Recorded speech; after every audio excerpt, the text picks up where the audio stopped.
اب آپ نے ایم اے کیا گورنمنٹ کالج سے؟ جی.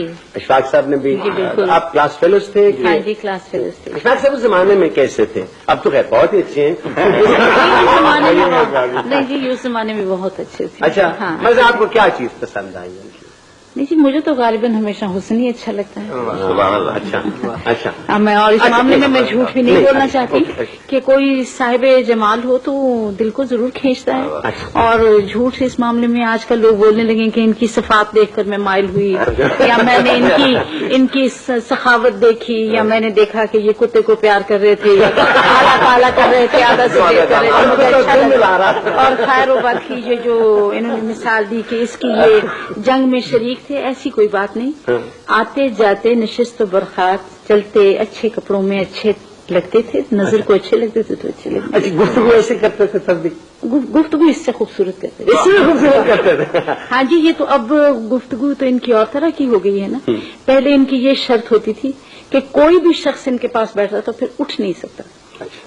یہ ان کی فصاحت اور ہاں جی اب اور طرح کی بحثیں بھی کرنے لگے ہیں. کچھ لوگ اٹھ جاتے ہیں. آپ کو آپا میں کیا پہلی جب گورنمنٹ کالج لیول میں ہم واپس ہیں اس دیکھیے آپ کی آپا آئی تھیں کنیر سے جی. تو انہوں نے بی اے جو کیا تھا وہ میتھمیٹکس میں کیا تھا اے بی میں.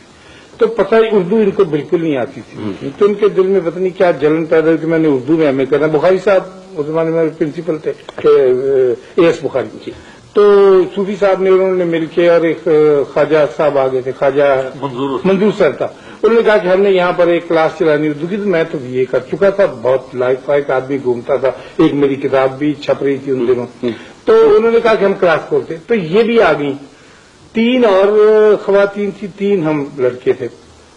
تو اس کو خوف تھا کہ میں اردو میں کیسے کروں گی. لیکن ان کی والدہ نے کہا کہ آپ کریں. کسی طرف سے نے کہا تھا کہ یہ ذہین لڑکی ہے اس کو کروا لے ہمارے پہلے یہ جو ایم اے اس پہ آ جائے گی. تو میں نے یہ دیکھا کہ ایک لڑکی جس کو جو ہمدردی کو ہمدردی لکھتی ہے اور خواہش مند کی میم ہے سے پہلے آ جاتی ہے اس کو علاج نہیں آ جاتا. تو یہ کس طرح سے پاس ہوگی. لیکن خیر پڑھنا شروع کیا. ہم تو سب کچھ جانتے ہی تھے. ہم تو پڑھے لکھے آدمی تھے اس لیے ہم نے کوئی توجہ نہیں دی پڑھنے. تو جب پہلا ہمارا کوارٹرلی ایگزامینیشن ہوا تو اس میں بانو قدسیہ فرسٹ ہم پیچھے تھے. اچھا اس بات نے جہاں مجھ میں غیرت پیدا کی وہاں شرمندگی کا بھی احساس ہوا. اور پھر کہا کہ آدمی محنت کے ساتھ اور کوشش اور لگن کے ساتھ یہ بھی کر سکتے. پھر ہم نے بھی اس کے ساتھ میں نے شروع کر دی. لیکن اس معاملے میں یہ بہت کافی آگے تھی. میں نے محسوس کیا کہ جو چیزیں مجھ میں بہت کم ہیں وہ ان میں بہت زیادہ ہیں. اور یہ ایک قابل تعریف بات ہے. تو اس زمانے میں ہماری چونکہ جیلسی کم کیا ہوتی نہیں تھی. ہم کو پتہ نہیں ہوتا. یعنی وہ زمانہ تھا لاہور کا. میں 48 کا ذکر کر رہا ہوں. تو جب بہت سے لوگ مال روڈ پر کھڑے ہو کے لوگوں کی کاروں کو دیکھ کے خوشی ہوا کرتے تھے کہ کتنی خوبصورت ہے. ان کو پتہ ہی نہیں ہوتا تھا کہ میں جلن کے ساتھ ہوں کہ میرے پاس کیوں نہیں ہے اور میں مکہ ماروں میں اس کے اوپر. تو ہم نے ان کو دیکھا تو ان میں یہ ساری خوبیوں کو جب نمایاں پایا تو پھر میں نے کہا مجھ میں تو یہ خوبیاں پیدا نہیں ہو سکتی تو کیوں نہ ان خوبیوں کو اٹھا کر گھر لے سکیں. تو پھر ان سے درخواست کی کہ میں نہیں بن سکتا ایسا کمال کا آدمی. آپ ہمارے ساتھ چلیں. اب اشفاق صاحب کے زمانے میں جب یہ سلسلہ ہوا اور ان نے خواہش ظاہر کی کہ آپ کہتے ان کی تنخواہ وغیرہ گاڑی شاڑی ان نے کوئی نئے کرولا شرولا لے کے یا موٹر سائیکل بڑی اعلیٰ قسم کی لے کے وہاں جی. اس زمانے میں لڑکیاں محبت میں گرفتار ہو جاتی تھیں اور مرد بھی ہو جایا کرتے جو کہ آج کل رواج نہیں رہا. آج جب لڑکی محبت کرنا چاہتی ہے تو وہ پہلے ضرور دیکھتی ہے کہ یہ سائیکل پر تو نہیں آتا.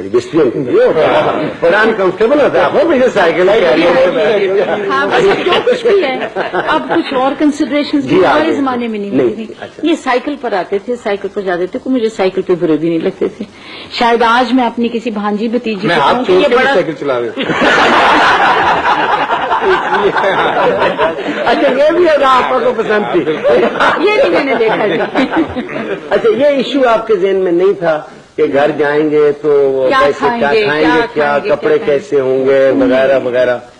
غالباً میرے دماغ میں تو آج بھی یہ کنسیڈریشن نہیں ہے. اب اشفاق صاحب کو کوئی جہیز وغیرہ کے جہیز بات ہوتے ہیں نا کہ آدمی کا پیسے نہ ہو تو وہ بھی سوچتا ہے کہ ادھر سے کوئی مال شال آئے گا تو وہ دیکھیے ہم دونوں فقیر آدمی تھے، فقیر ہی رہے ہیں اور اللہ نے چاہا تو ایسے ہی چلے جائیں گے، اور کوئی ہمیں جو کنسیڈریشن ہم دونوں میاں بیوی کو ہے نا جی، غالباً شہر میں کسی اور کو نہیں.